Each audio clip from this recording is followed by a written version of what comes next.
recording was done at a little studio in Milwaukee called Firebird Studios, and a good guy named Rami did that, and he's still probably still doing it. But it was a little, it was I think it was an 8-track, no, I think it was an 8-track studio, just 8-track tape, Wow. I don't know, it might have been 16, now that I think about it. I guess it was 16. It had to be, because unless when we recorded drums, maybe he submixed them right down into 2 tracks. It might have been 8. It's funny now thinking with all of the sophistication that we have these days on recording, just done on an old recording like that. But it went down pretty quick. It was like, one time through, and if we screwed up, we did it one more time, and usually we get it. So it was like the whole thing is done in like a day. Right. Wow. And dude, it's going back to the thing with when your buddy Will was doing the voiceovers and the intros. Did he laugh about that himself during that time, about making that voice like that? I don't know that he understood the comical nature of the, I don't know, what's that kind of the overstated, Voice of doom, we call it. Yeah. He need a good dose of reverb on it, Yeah. I don't know. Well, let me get to this last one, Troy. The thing is on the pronunciation on your last name, because for a million years, you were Troy Stetina, and you say quite clearly on like rhythm 1 and rhythm 2, hi, this is Troy Stetina. And at some point in the series, 2 things occur. There's like a tuning, when you're given opening pitches, there's like a tuning thing that goes on, like there's an anomaly, like it's actually E flat or something, but then you change the pronunciation quite clearly to Stetina. Yeah.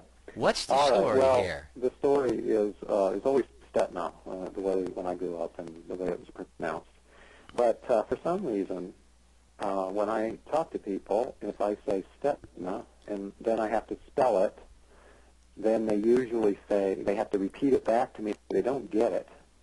But most people will read it, Stetina, and if I say Stetina, then they don't have to ask me how to spell it.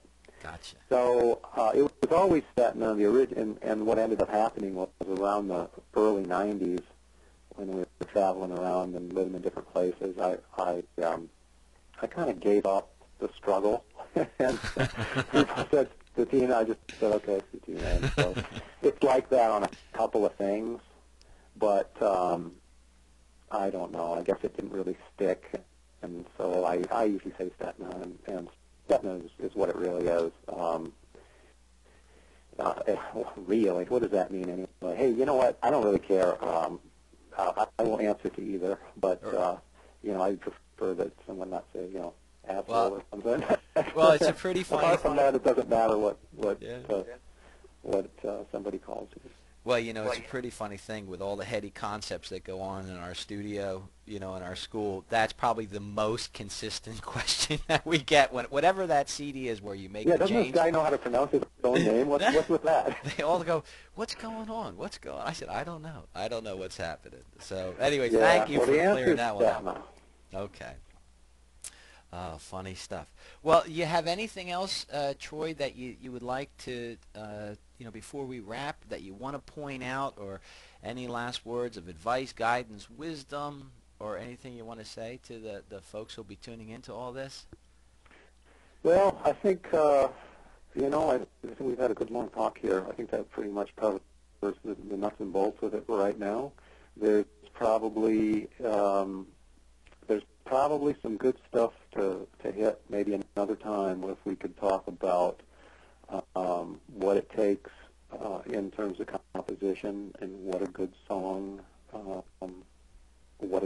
is and what the elements of it are, in my perception, and to kind of point people, or to think about some new ideas that way. But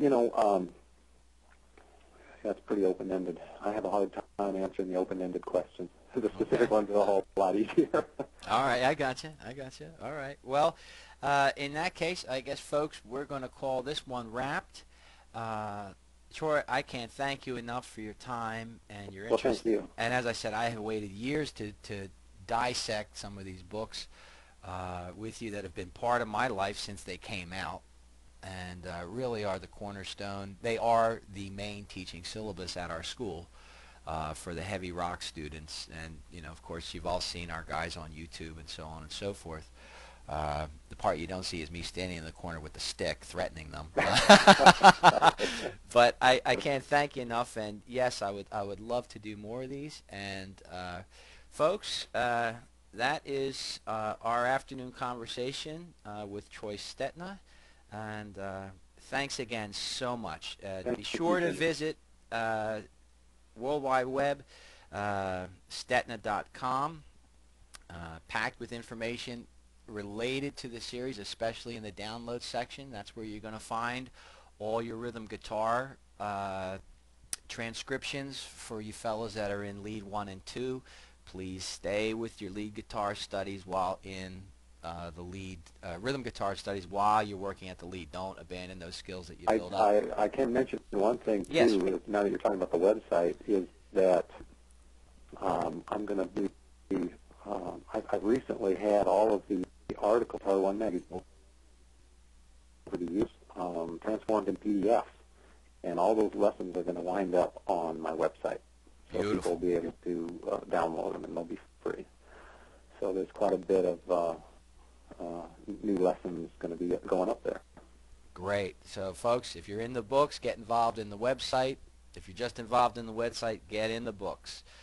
This is Jimmy Kane, Hunt's Annex Studios. We'll see you next time. Thanks again, Troy. Thank you. Bye-bye.